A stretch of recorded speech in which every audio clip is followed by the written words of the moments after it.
ఇక్కడ ఈ సందర్భంగా ప్రత్యేకించి మనదే కదా సంక్రాంతి, ఎరగదిద్దాం సంక్రాంతి అనేది కేవలం మన శంకర వరప్రసాద్ గారిదే కాదు.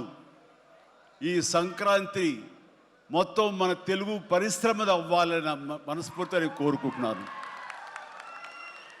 అందరికీ డార్లింగ్, ఇందా మన అనిల్ చెప్పినా ఎవరు చెప్పినా, ప్రభాస్ రాజా సాబ్ కానీ, అన్నయ్య అంటూ ఆప్యాయంగా పిలిచే నా తమ్ముడు రవితేజ సినిమా కానీ, అలాగే మా ఇంట్లో సరదాగా తిరుగుతూ చిన్నప్పటి నుంచి పెరిగినటువంటి శర్వానంద్, నారే నారే నడుమ మురారి కానీ, నాకు గురువుగా నన్ను భావిస్తూ నా శిష్యుడిగా ఉన్న నవీన్ పోలిశెట్టి, వీళ్ళందరి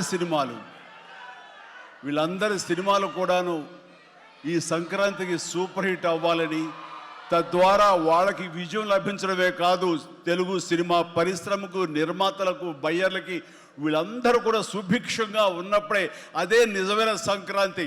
ఆ సంక్రాంతి కావాలనే కోరుకుంటున్నాం, జరుగుతుందని ఆశాభావన వ్యక్తం చేస్తారు. అది మీరు ఇచ్చి తీరుతారన్నటువంటి ప్రగాఢ నమ్మకం అయితే నాకు ఉన్నది.